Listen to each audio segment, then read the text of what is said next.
Okay. Tonight I'm so excited because I'm going to be unboxing the brand new iMac. Thankfully I got it in the mail and it arrived on time.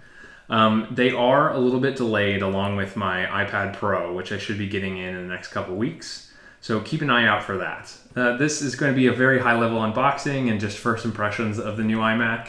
I have never really owned an iMac before, so I'm excited to try this one out.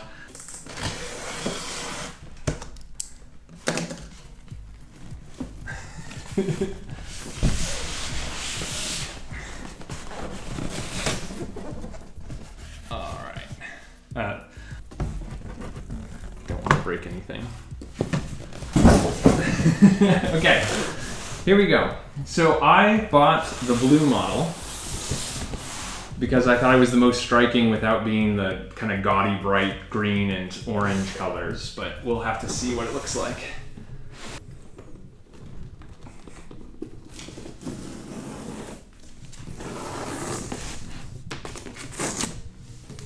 Okay.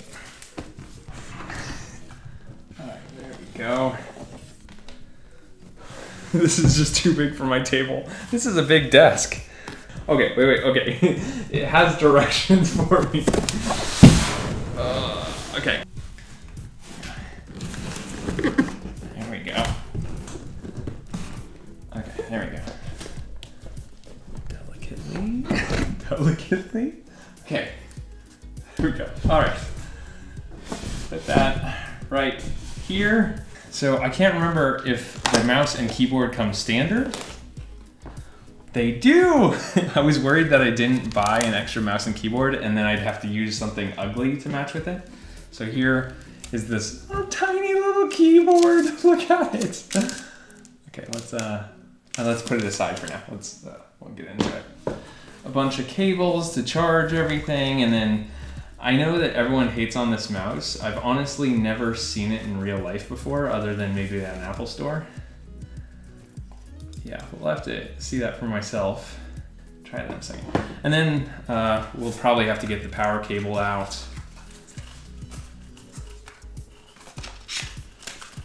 There we go. Okay, and then I need the magnetic piece. Oh, that's a big power brick. It's interesting because this has the same M1 chip that the MacBook Air and MacBook Mini, or sorry, the Mac Mini have. And so you'd expect that you wouldn't need that much power. I don't imagine that this draws that much more power, but this is substantially larger than any of those power bricks.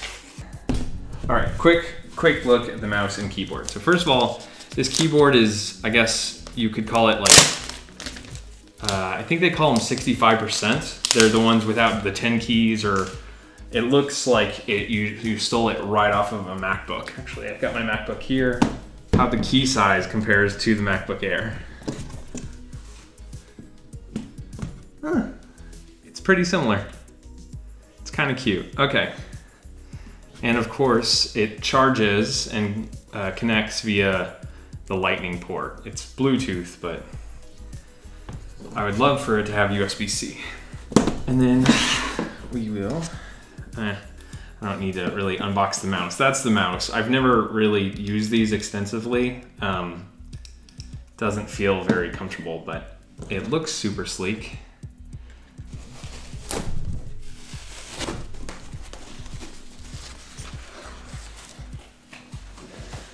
Okay.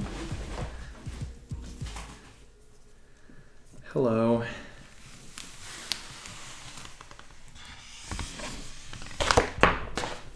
Go.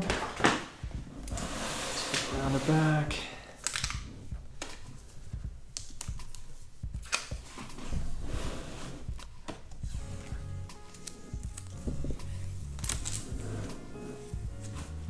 Goes all the way around and back. Okay. And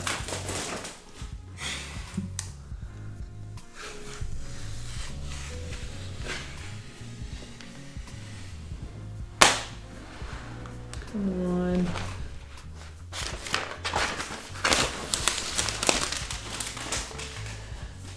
Could they use more plastic?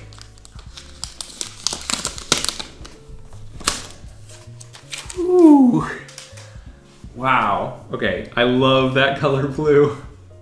Wow, and the Apple logo is a lot larger than I expected. I expected it to be like relatively small, like the front bezel ones from older iMacs, but wow. Does it light up? Does it light up like the older MacBooks? It looks like it's kind of translucent. I don't know if it lights up though. Very, very pretty. Okay, let's go ahead, flip to the front.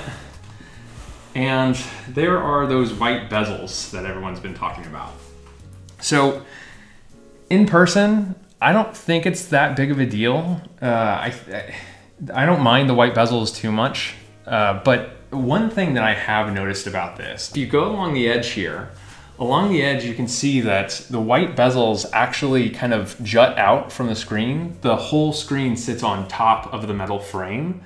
And older iMacs, and like if you look at an iPhone, this is a lot less seamed. There's a lot more seamless, like smooth connection between these two.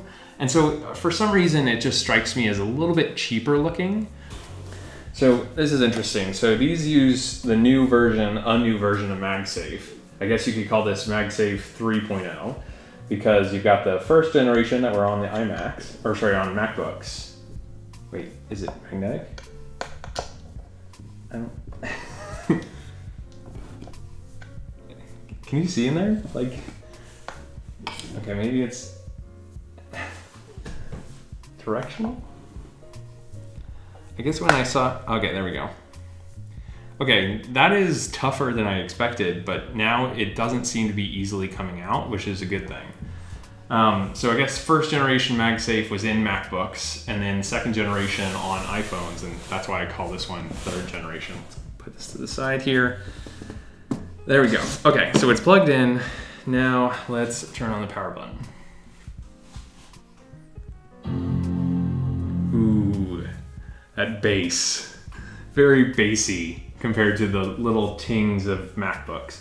So, as this loads up, I just want to call out, this is the base model of iMac. And so you can tell that by the two Thunderbolt 3 ports over here. So on the higher end models, you can actually, you get four ports instead of two. That's great, but like the frustration that I've had with MacBooks in the past is actually the display connection more so than the compatibility with several ports. Obviously on a desktop PC, you probably want USB-A's, you want an SD card reader, all of that stuff, but you're not really getting it here. So can you imagine, like, you've got this gorgeous, gorgeous piece of technology, and then you've got this massive dongle hanging out the back that it's plastic and cheap. I'm sure Apple will sell first party or like third party, like really nice accessories, but I doubt it's going to match this like very pretty blue color scheme. So it's a little bit of a bummer, but it's just kind of what you get with going with most Apple products. It's so pretty. It's so, so pretty. I almost think the Apple logo is a little bit too large for me though. Okay. Okay, so it's asking me to turn on the mouse and the keyboard. This thing is, it feels like a piece of jewelry. It is so small and lightweight. Is there a scroll functionality? Is it like a 2-finger thing? Oh, God. You scroll with 2 fingers. Okay, oh, United States is the first option. I didn't need to scroll. Okay, we'll just let this get set up. I'll set it up with my MacBook Air. I will release a full view of this product in just a couple weeks. I'm going to try it out for a little while. The goal is to basically use this as my desktop video editing machine. I've been using my MacBook Air for my desktop machine in the last, I guess, 6 months, which has worked out well for me. And since this has the same processor as the MacBook Air, I really think it should perform just as well. One benefit here is, in addition to the same processor with the 8 CPU cores and the 7 graphics cores, this has fans in it, unlike the MacBook Air. We'll have to see how often they actually turn on. My biggest frustration with the MacBook Air has actually arisen from the limitations in terms of RAM and storage, as far as I know. But who knows? you know, maybe with a lot more footprint and more cooling potential, this might be able to outperform my MacBook Air, which also gets really hot when I do those video editing sessions. Outside of that, it's pretty amazing the fact that you can get this gorgeous of a display and this capable of internals is pretty impressive for somewhere in the $1,300, $1,200 range. That is a great deal for something this kind of stupendous, something this amazing. Considering that high quality displays like this are quite expensive on their own.